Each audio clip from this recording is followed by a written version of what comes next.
Hey, good morning. This is the Nowhere to Go But Up podcast, and I'm your host, Sean Dustin. This is your first time listening. Welcome. If you're returning, welcome back. It's good to have you with us on a Monday. Happy Monday to everybody out there. If it's Monday where you're at. If you're watching on YouTube, do me a favor and subscribe and thumbs this video up if you can. If you're on Facebook, do me a favor and share and like this. The algorithm doesn't like it when we don't pay for advertising, so I could use all of the help I can get with you, the listeners or watchers of this video, sharing it. So, and if any of the podcast platforms, if you're on those as well, listening to this, because this will air as a podcast, audio only. If you're on those platforms, do me a favor and subscribe. I could really use the subscribers. That helps me become new and noteworthy on the podcast platforms themselves. So today, or this morning, it's 7 a.m. in California, my time. My guest is from the UK, and I believe it's probably the afternoon, early afternoon where she is at. And I will be talking to Amanda Lennon, and she's going to talk to us about some of the struggles that she's had in her life. I believe it's with alcoholism. But first, we're going to go run right into my intro, because I'm doing things a little bit differently, because it seems like before that it's just a still picture and nothing coming on. So we're going to roll into this intro, and then we'll be right back with Amanda. Sean Dustin spent time in federal and state prison for drug trafficking and fraud. Upon release in 2006, he had nothing but the clothes on his back, a bag of mail, and legal paperwork. In 2010, he kicked a long-time methamphetamine habit and started the long climb back up the ladder of life. This is the Nowhere to Go But Up podcast. If you want transparency and authenticity, you're in the right place. This is the Nowhere to Go But Up podcast, and this is Sean Dustin.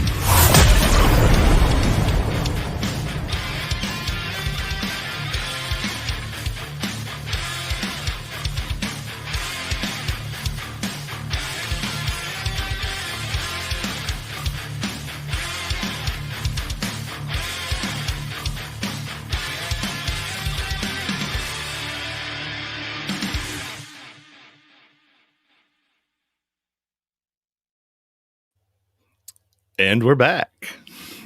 What's up, Amanda? Not much. It's 3 p.m. here in London, and it's like our first day out of lockdown 3. So they're reopening the shops and stuff today. So I'm staying away from the carnage, quite frankly. So yeah, that's it's funny. Everything seems to be just magically opening up all over at the same time. Yeah, and that's another discussion we should have. Yeah, for a different show and a different day and a different topic. Cool. So let's give a little context as to how you and I came to meet.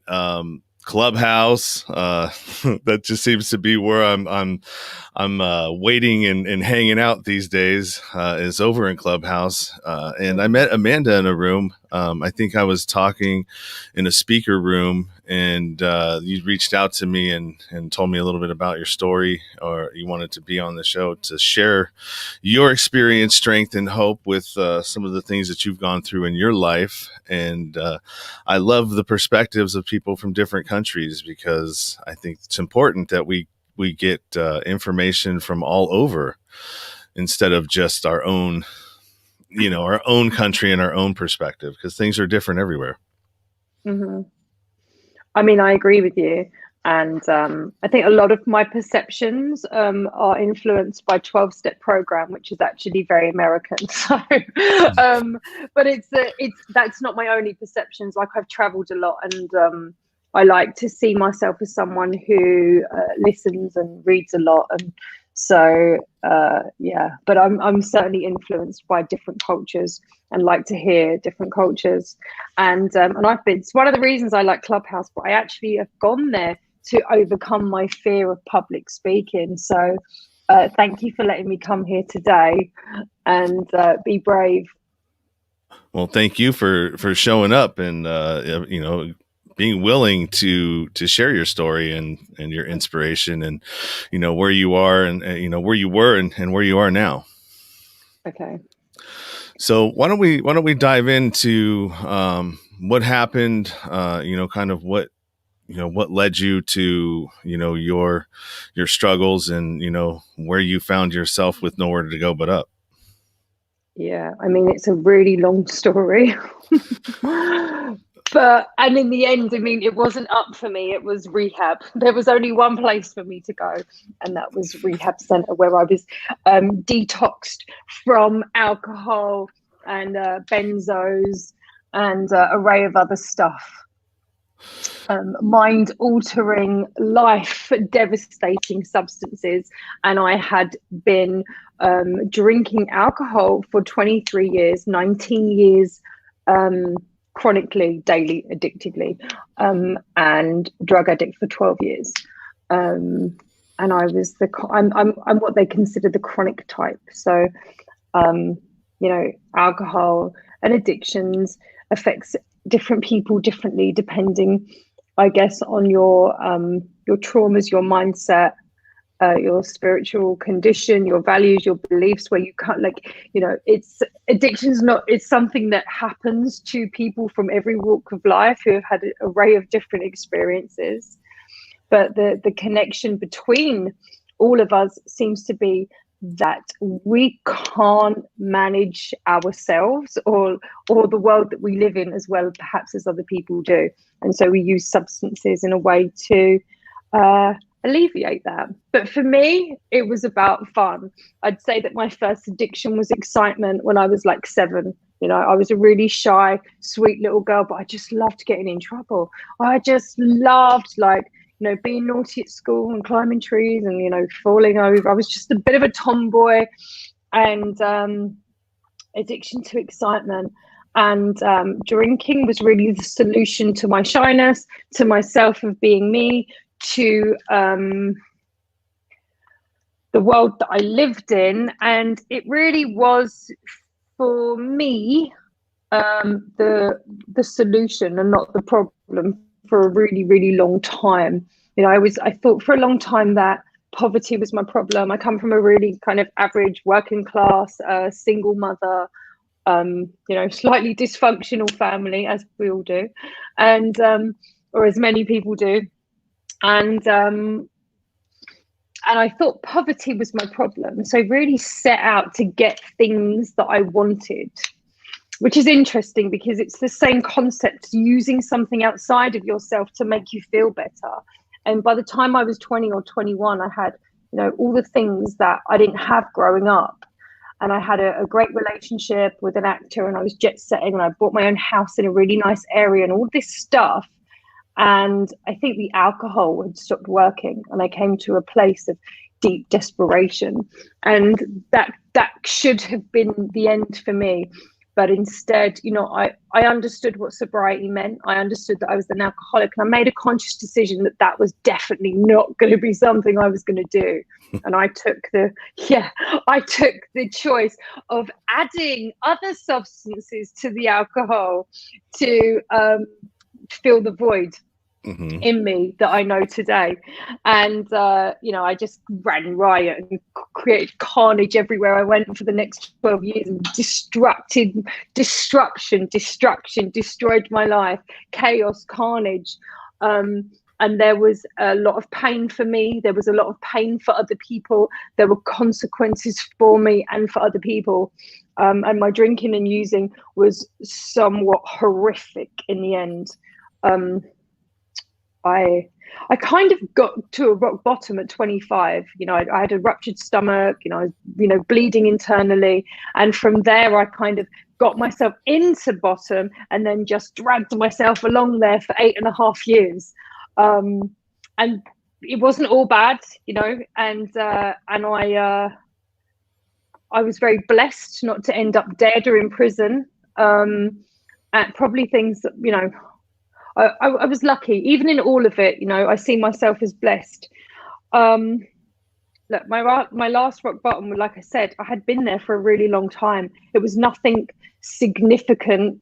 It was what I like to call my divine storm. You know, everything in my life that I held of value, that quite frankly were not of great value because there was nothing left to really have, was removed, taken away, smashed and demolished by me, of course, in the space of 2 weeks. And I had this moment where I was, devastated yet again by my lifestyle, and I was asking and crying, why does this stuff keep happening to me? Makes me smile today, because that was when I had my moment of clarity, a moment where I was told very clearly in my head that it wasn't happening to me, that I had created all of it, and that I was the problem. And if I was the problem, then I could have the solution. And it's been a hell of a journey. I was very, very blessed once again to go to a rehabilitation treatment center for alcoholics and drug addicts. And I stayed there for 2 months. On Thursday this week, on the 15th, it will be 8 years since I used my last drink or mind-altering substance. Congratulations. That's a big accomplishment. Usually 5 is where people slip. That 5-year mark is, I don't know if, I remember when I was in the rooms, and, it would usually be around, 1 year and 5 years are when people would relapse. And, and so congratulations, you made it over that hump. Thank you, Sean. It's not been easy. It's been the most incredible journey. I feel blessed and grateful for everything that I've been through and everything that's ever happened, so that I can embark on now what I now know is a spiritual journey. I love personal development. Like, I'm 2 feet in. Like, this is what I do for a living. It's I love helping other people. I believe that my story is valuable because it helps other people, and for no other reason. And for that, I will always continue to speak out and help others if I can. Do you want to ask questions? Because I will ramble forever. Yeah. Sorry. I'll jump in. We got a comment from Francis David. She said, "May God, who is never sleeping, continue to give you strength and protection and boldness. You are blessed, so divinely share your test and great testimony." Thank you, Francis. That's beautiful, and exactly how I see it. Yeah, it's definitely. I mean, so one question I want to ask is, and it may not apply to you, but for most of the people that I talk to, when we talk about your traumas and everything else in your life, a lot of them have traumas in their childhood that stem and move things along, and it's untreated trauma that kind of spins out of control and has us trying to fill that void with all kinds of different things. But it's not always the rule. Sometimes people don't experience those traumas until later in life. And so where do you fall in that category if you want to share? If you don't want to share that, then that's fine too. Actually, it's a very interesting thing that you bring up, because it is what I've been going through in the last year. And so these things affect different people differently. And I think it's really important that we acknowledge our trauma, whatever that trauma is. I have what I believe to be childhood trauma. I had a violent, drunken stepdad. My mum raised 2 children by herself in London, like hundreds of miles away from her home.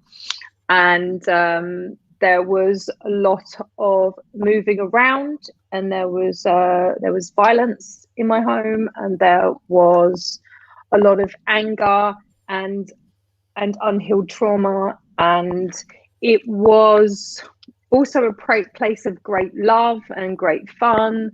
And I would say that my greatest traumas came later through my own addictions. I took myself to some dark and dangerous places and layered my childhood trauma with grown-up trauma. That's interesting. So having learned all of that and going through what you've gone through and looking back on everything and where you are now, because I can completely identify with you when you talk about destroying and the carnage that we leave in our wake. And I was like a Tasmanian devil, and it didn't matter what I touched, I turned it into shit. And I had the opposite of the Midas touch, and it was, when I look back on it, it's like, man, the manipulations and the kind of person that I was, where people just didn't matter. It was, you weren't a person, you were just an asset that it was either, expendable, or it was, a liability, or anything that would fit into what an asset is. I never looked at people as people when I was in my addiction. I get that. Do you feel sort of the same way when you think about your carnage, or was it different? I mean, I went through really different stages of my sickness, and I've been lucky in my life to have attracted some really wonderful friends and great partners, and also some really sick, unwell people, as people like us do. And I'd like to say that all of what was going on outside of me and all of my relationships are a symptom of what I'm going through and where I'm at. So if I'm surrounded by a group of good people, it's because that's my state and that's what I'm attracting at that time. And, towards the end of my addictions, I mean, it really was, the bottom of the pool pit. And, my manipulation was always centered around getting what I want. And so for me, I always just wanted to be drunk. So that's really easy, right? So it was, as long as you didn't come into my life and test my values or my drinking, or challenge where I really wanted to be left alone. And a lot of my stuff was, I can be quite kind and quite generous in order to be left alone to drink and do what I want when I want. And I really tried to uphold and maintain the image that I had real life, probably till I was about 25 or 26. And I was like, I just don't care. It was such hard work. And there was manipulation certainly involved in that. But I think you attract what you are. And I don't think that people are necessarily always like victims. So if you're an alcoholic, it's very likely that your partners are codependent. It's unlikely that you can be a really sick person and attract someone who's really well and healthy and has a full heap of self-worth. So I think what really happens is that sick people join together and manipulate and abuse each other and create more trauma, and often pass that on to other people. It's unhealed on unhealed. Oh yeah. That's a great point. Because usually when you're running from one relationship to the next relationship, you pull all of that baggage with you. It's like, I'm going on to the next one, and then it's this unsuspecting person. And if you're in that shit, you know what I mean, of like your own manifestations of everything that you're bringing to you, you just unload that onto the next unwilling participant, right?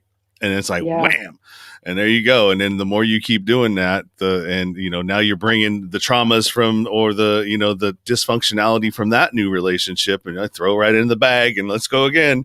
And here we go. We're on to the next one. So it never, ever, ever gets dealt with until you hit a point like you and I have done, where you've got nowhere to go but up, but to stop looking beyond, for the problem and start looking at, well, shit, I'm the common denominator of everything that I'm going through. You know, and for me, it was like, dude, you're the toxic person in every relationship that you go to. So, and in the room, most of the time, and coming to that realization is very difficult. And I love what you said about the common denominator, because I would have these huge catastrophic dramas or even tragedies every year to 18 months. And just before I went to treatment, I was nearly 34, and I was kind of looking back over it in my pain of how could I be so unlucky? I'm totally missing what's present during all these dreadful things. Oh, it's me. I'm the person that's there creating all of this stuff. And, my early sobriety, a lot of it is about amends. And a lot of it is, I sit here today in a state where I've done much healing and a lot of work on myself. It was not like this 8 years ago. I hated myself for what I'd done. I despised what I had become, and I had a lot of amends to make, and I had a lot to make up for. And I thought I would never forgive myself. I thought I didn't deserve to be forgiven. I wanted to suffer forever. That would be an apt punishment for my behavior. I really didn't understand that was all part of a mindset that just kept me inflicting more crap on people, Mm-hmm. And once I realized that didn't serve anybody, including me, not only that, but I didn't deserve that. One, I didn't know better. If you don't know better, you can't do better. Yeah, and when I did. Well, after a while. And it takes, I have to bang my head against the wall for a while first. And two, that I could be of use and I could be of help. And what had all this brought me to? And what it had brought me to was something greater than I had ever imagined that I could even be. And so I became grateful for it all. And I do fully forgive myself. And I sit here fully imperfect today and still showing up and making mistakes. And I'm okay with that. And that doesn't mean that I go around causing carnage without any thought anymore, because that's what I did before. But it means that I do it with love, and whatever I do it with love and kindness for myself, because I know that I'm doing the best that I can. Yeah, and I think that's really important for, anybody that is dealing with somebody or has somebody in their life that is trying to, get beyond, whatever issue that they have, whether it's alcoholism, whether it's addiction, whether it's, you name it, whatever it is that we're trying to get through, in the beginning, sometimes you fall. Right? It's just like a kid learning how to walk again. Sometimes you fall down and sometimes you fall a lot, but as long as you keep failing forward and not doing anything too detrimental and not picking up and not using again and not, doing all that stuff that got you in trouble to begin with. But as long as you continue to make that time in between the last time it happened further, that's progress. And everybody's progress is on their own timeline. My progress isn't going to be the same as your progress. Your progress isn't going to be the same as the next person's progress, right? But as long as we continue to keep moving forward, it will at some point be less and less and less and less, and then to the point where it's like you're so self-aware that you don't even give it a chance to for me it's anger, and that doesn't, I know what's going to happen even before it happens, so I either stay away from the situation or I catch it before it gets me in trouble where I have to apologize for something tomorrow that I did today. And that's really what I try to avoid, because I hate doing that. Wow. Thanks. I love when you said falling forward. I was like, oh, I like that. Falling forwards. Yeah. Failing forward. I mean, I'm going to fail. Failing forwards. I love that. Yeah, I'm going to fail. Don't get me wrong. It's going to happen. But as long as I fail forward instead of going backwards, I'm okay. You know, and as long as I have people around me that are supportive and, you know, care about me when I can't care about myself sometimes, because it still happens even today, you know, where I feel those, you know, those like self-defeating thoughts and all that other stuff. But it's just knowing what to do with them now and not running away from them and running into, you know, substances to hide. Right. Mm-hmm. Yeah, and so, and it manifests in other places. So Mm-hmm. you know, I had to learn that all of that stuff was just a symptom of what's really wrong with me, and I could use other things outside of myself, like food, or go back to my addiction of excitement, or telly. I mean, the telly is so addictive when you've got like Netflix and you've got all these different things, and it's like, you know, I can't watch one episode. If I'm going to watch something, I'm all in for a full series. So I have to, whatever I do, like I have to plan it. I only watch this stuff like once in a while because I'm all in for however long it is. The point I'm trying to make is that it shows up in other areas, and I've had to continue to heal and look at myself and do important work around you know, sitting and being silent and being with me and being happy with me, however that shows up. Absolutely. I want to take a moment right now just to let everybody know, especially the people that are listening on the audio only when this goes out, is that we're talking about alcoholism right now. So if this is triggering to you, or if you're struggling with this, or you identify with this and you're in the States, I don't know what the number is in the UK for the national hotline for Alcoholics Anonymous, but the number here is in the United States is 1-888-685-5770. That's 1-888-685-5770. And on the ticker tape below, I've got a thing running because Amanda did a blog post on self-sabotage, and the direct link to that and all the direct links that I'm going to be flashing up here are available in the description, or they'll be in the show notes if you're listening to the podcast later on. So all of that information, you can just go there and hit the direct links. And she also gives a lot of information, or a lot of book choices too, and I'll go over those too before we get out. But those links to Amazon directly are in the show notes or description as well. So if you see one of the books that you think would be interesting, and just hit the link and it'll take you right to Amazon. And it is a affiliate link, so no, full disclosure, if you buy from this, it will help the show. So just saying. So let's and Amanda, if you know what the number is in your area, throw it in the private chat, and I'll throw it up here too in case anybody is watching in the UK as well. If not, but you don't have to do that. It's up to you.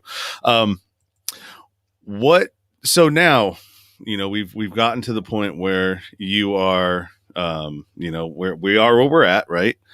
Mm-hmm. And tell me about how you went from having to work a real job and sort of manifesting the life that you want, because now you're a full-time coach, and a full-time yoga instructor, or you're doing what you love and what you want to be doing, which is probably helping you show up a lot better in your life as well too, because you're happy and you're feeling like your purpose, you're driven, and you're in your space, right? So I'll just give you a quick sort of idea of what I did. I left school at 15 with no qualifications. And when I got sober, I went to school and I did an academic degree, and I got a BA honours in history. And then I did a master's degree in journalism. I wanted to do theology, but I had this idea that I would become normal if I could get a job, make myself, you fit into society. And so I did my master's degree in journalism, and I did get a job in the environmental sector, which is where I wanted to be working in. And a lot of it is like, I was chasing a sense of fitting into society's norms. And suddenly I realized that all of that stuff that I never believed in was actually stuff that I had right, and that I didn't have to be anything. And so I packed my job in and I went back to school again, and I did a diploma in coaching, and I started coaching people around things like self-sabotage, low self-worth. And when I knew it was my purpose, like a year after I got sober, but I didn't have the guts to do it. And I was suddenly, I was on new territory. Amanda was learning how to be a grown-up in a grown-up's world, and I had forgotten about the rebellious side of me that really wanted to do things the way that I wanted to do them. And that lit up in me again. And I left the job and I started coaching people, and I've never looked back. This is like, I love it. With my alcohol, my addiction stuff, I do my service for free for that. This is how I created my own business. It's all based on lots of wisdom truths that I've learned, people that I've spoken to, research with my clients. I'm forever digging and looking for solutions to help other people with their own problems. And the reason why it's Spirit Rebellion is because spirit for me is the expression of your limitless potential, and rebellion is doing it your way, because no two people are the same. Why should we fit in to social norms that don't work for us, and that just put us in these boxes that we don't want to be in? So that's what my company is based on. I'm really proud of it. I love what I do. It's a blessing. I'm happy every day. So yeah, thank you. You're right. No, that's amazing, because there's so many people out there, especially now the pandemic has, for a long period of time, it's forced everybody to be, locked in and sort of figure out, what it is they want to do. Maybe it was an unintended consequence, but most people started, picking up old passion projects. They started really thinking about, okay, well, is this the kind of life that I want? Am I where I want to be? Is this something I even like doing? Or am I, it just forced people to really, I think about things and take a pause and understand, kind of like, all right, well, what's important? And not just what's important, just what's important to you. Right. And that happened for me. And, what I was willing to sacrifice pre-COVID, post-COVID, I'm not willing to sacrifice anymore. And that is time. Time is very important. And I don't think that, at least I didn't understand how important time was. Time with my daughter, time raising my daughter, time spent with my daughter, all of these things, because she's 4 years old, or going to be 4 in August. And, in the current, job that I was doing before, it took a lot of time. And I spent, anywhere from 10 to 14 hours a day committed to, this job and the career and the trajectory I was going to. And once COVID hit, I started, seeing my daughter more, because I co-parent with my ex. And it was like, no way, I was going to give this up. And it just forced me to start thinking about things differently, and like, how am I going to pivot out of this to make more time, for my daughter, raising her, not trying to give her the life that I wish that I had, but trying to teach her the things that I wish that I'd known. Right. Which I think is way more valuable and important than, throwing things at her. So it was a great thing that happened, even though there was a lot of bad things that came on the the wake of the lockdowns. But, if you were able to find some gems within there for yourself, I think that was the great takeaway from it. I love what you said, like teaching your daughter the things I wished I'd known. That could be a title of a good book, right? Mm-hmm. It's like and we're living in a world that's changing so fast that we're having to recreate and re-find out what's important now might not have been the same then. And I think we're kind of taught that our beliefs and values and identity is stuck. And it's like, well, how can they be stuck if the world is changing at such a pace? Surely we have to keep learning and letting go and shedding things, especially to teach the next generations. I just loved how you spoke about time. So the week of our first lockdown, I launched a program called Finding Freedom Within. By total accident, my local yoga studio just asked me to do it, and I was this close to losing my business, and instead I was up and running. And one of the main things that I teach on that program is that, we have this sense of I don't have time, and we're running around doing all this stuff.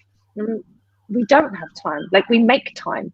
So your life is made up from what you prioritize. And if you're not prioritizing the things that you value the most, you have to reshuffle your time. Yeah. I mean, and that's exactly what I've been trying to do. Unfortunately, I haven't really been able to turn that corner yet. And it's going to happen. And I'll probably have to go back to the job that I don't really particularly care for at least another 6 months, maybe a year, while I finish it out, because it's like I've done so much to try and build what I'm doing, but there was a lot of things that I didn't know. And because I'm not a business person, right? I'm not that I can't be, I just don't know how to be, and I'm not educated in it. And I was looking in the wrong places while I had all this time off. I did not realizing that, oh, you have a book that you want to write. Well, you don't have to write it. You're a podcaster. You speak all the time. All you need to do is just put a structure out there. But I didn't realize that until, maybe a month ago. And so it's a lot of these things are coming to light at a little bit late, but that's all right. I mean, it's better to have some sort of a plan than no plan at all. Absolutely. And I love that you're vocalizing it, because I think that we're taught that there's something, we have to hold things close to us so we don't look foolish if it doesn't manifest. But I believe the opposite. I think go out, say everything that you want, and go after it. And if it doesn't happen, it doesn't matter, because nobody else really cares anyway. And our own failures are our greatest asset. Because if you don't have a degree in business, you're sure as hell going to learn by your own mistakes. And that's how you get to a place of success, in my opinion. Yeah, and then learning how to incorporate people and ask for help, which was something that I never, ever wanted to do, because I always felt like, well, if I'm asking for help, then I'm admitting that I'm weak. And if I'm admitting that I'm weak, then maybe people will think I'm a failure. Well, it's quite the opposite. Like you said, it's, a lot of our strength comes within our weakness. And the ability to reach out and ask for help. And the magic is in the struggle. Right? Mm-hmm. All the magic is in the struggle from no matter what we do. Yeah, I agree with you. And I actually think that when I asked for help, it was the most powerful thing that I ever done. The paradox of what we think. And it took 1 million people to put me back together. I was so broken. I got so much help, I can't even tell you. And I got it at every place it was offered. I took it. And I'm proud of that. I think that's amazing. I think we live really separated lives. We all live individually. People don't speak and talk about their problems the way they should.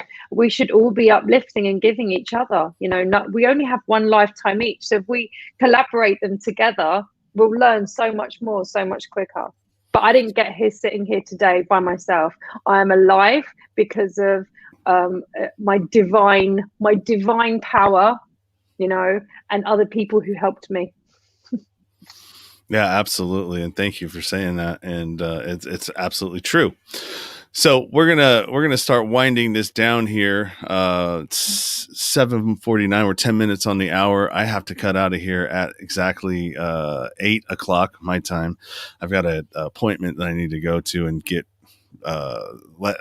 go to the doctor so they could release me back to work, so I can go back to that grind that I so desperately don't want to go back to. But that's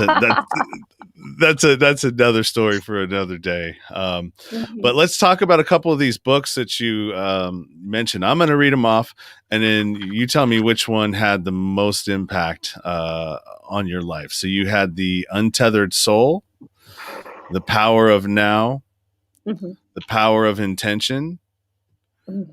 A Return to Love, The Book of Secrets, mm-hmm. the AA Big Book, the Bible, and the Bhagavad Gita. Is that how you say that?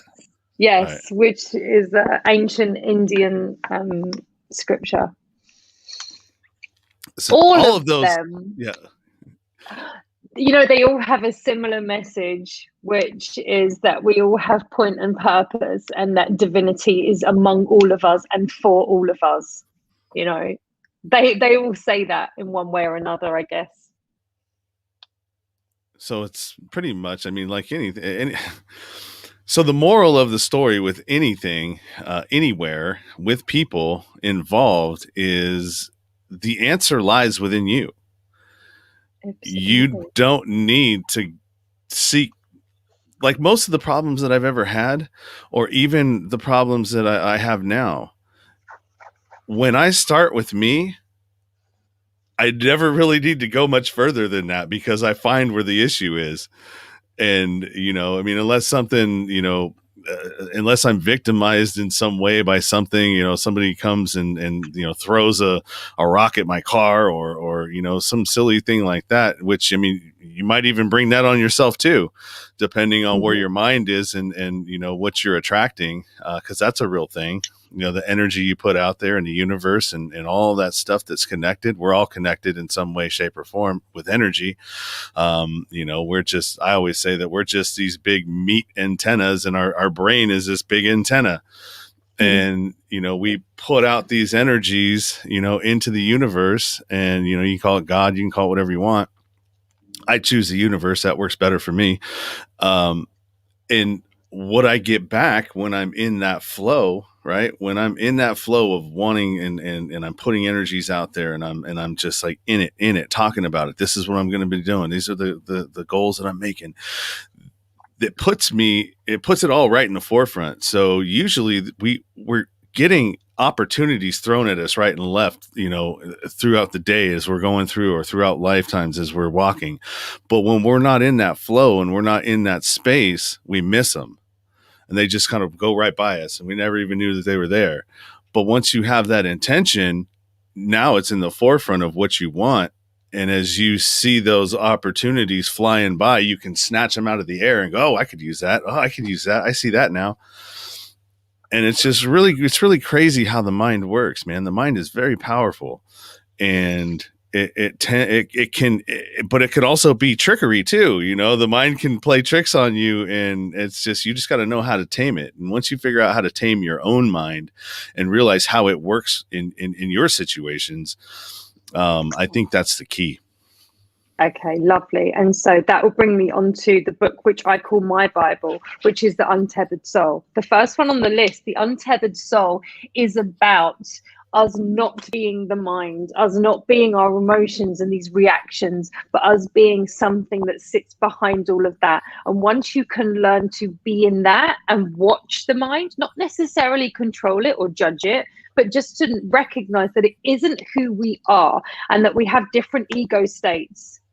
And that we're coming from these different places that isn't really who we are, the stronger we can connect to self. And like you said, like alignment is everything. I always teach about input, output. Like it can be really simple, like your daily habits. If you're wondering why, you don't feel great, look at the tiny things that you do, like what time you get up, your coffee, your food, your meditations, what you're watching on telly, who are you hanging out with, what are you watching on TV, all of this input stuff. If it's all like below a 5 or a 6 out of 10, not good, not good, not good, that's why you're not creating what you want to create. So sure, have the big goals and the big dreams, but you have to fine tune the rest, fine tune all of the other stuff, and it will show you how to get there. Absolutely. I always say that too. It's not about, not only do you have to really pay attention to what you put into your body and what you're eating and how you're sustaining yourself. That's important, but what you're looking at and what you're listening to are also important, because if you're listening to, let's just say, I'll throw mainstream media out there, right? Don't say that, right? It's very, like when you start watching the news, it's all meant to like literally just traumatize you because you're being thrown, bam, bam, bam, bam, bam, bombarded with negativity. And the more you fall into that, the more you become negative and start thinking in a negative manner. So the best thing that I ever did was I stopped watching mainstream media and TV a long time ago. Me too. Over 20 years ago. I have a master's degree in journalism, and I don't watch the news. Yeah, I mean it's harsh, man, and it tends to, like, I felt like I was being gaslit all the time by a I was in a unhealthy relationship with the mainstream media, being gaslit by a narcissist, basically. And so I had to quit, man. I had to quit it. And that was the best decision I ever made, because now my days are, a lot less hectic and I'm in a better mood. I am able to, look at other things that, help me along, and, whatever you want to, like, from podcasts to documentaries, things that are teaching me something, things that are helping me along my journey as to, where I want to be, where I want to go, and how I want to show up in this world. Mm-hmm. Yeah, same. I agree with everything you just said. So similar to my journey. Awesome. Well, we're going to wrap this up about 4 minutes to the hour. I'm kind of, I wish I could go on a lot longer with you and talk more. I do got some stuff to get to. So why don't you go ahead and tell everybody, I mean, I got some of your stuff up here, like thespiritrebellion.com, which is your website. Oh my God. And anything that you want to say parting out. I just want to say that I have come on this incredible journey of total transition and transformation, but it didn't take one day. It took 8 years, and I'm still on that journey. I'm still not getting it all right, and there are still things that I'm healing from and working on. And so the most important thing I'd say to anybody starting a journey of nowhere to go but up, is just for today. Just do one good thing for yourself today, and then tomorrow, and keep it going. Like, don't compare yourself to anybody else's journey. It's progress, not perfection. Progress, not perfection. You are a divine creature. We all are. Give yourself a break. Yeah, and that's great advice too. Don't stop paying attention to what other people are doing. It's don't compare you. Well, not paying attention. Don't compare yourself to other people's journeys, because you don't know, where they started at, or you don't know anything about what their process was or what they've gone through. You can only really worry about yours and how you're going to get to where you need to go. So with that, I'm going to go ahead and sign us out of here. I do have another one planned for 4:30 this afternoon with my friend Alexis from Texas. Alexis from Texas. And she's going to be talking to us about a couple of different things and what she struggled with in her life. So I will see everybody a little bit later. And Amanda, I really appreciate you spending some time with me and sharing your situation and your struggles and how you got through them.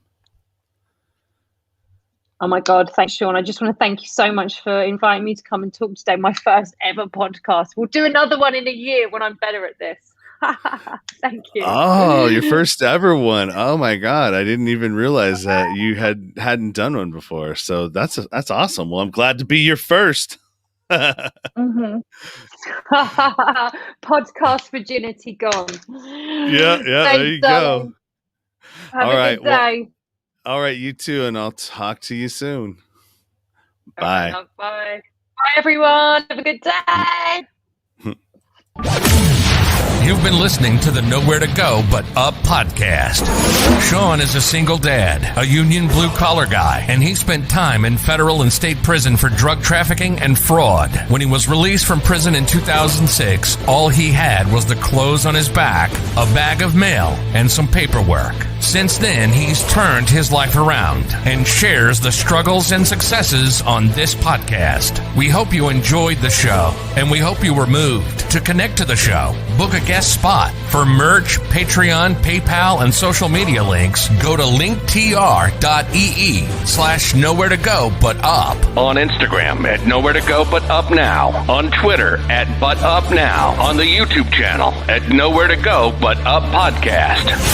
See you next time.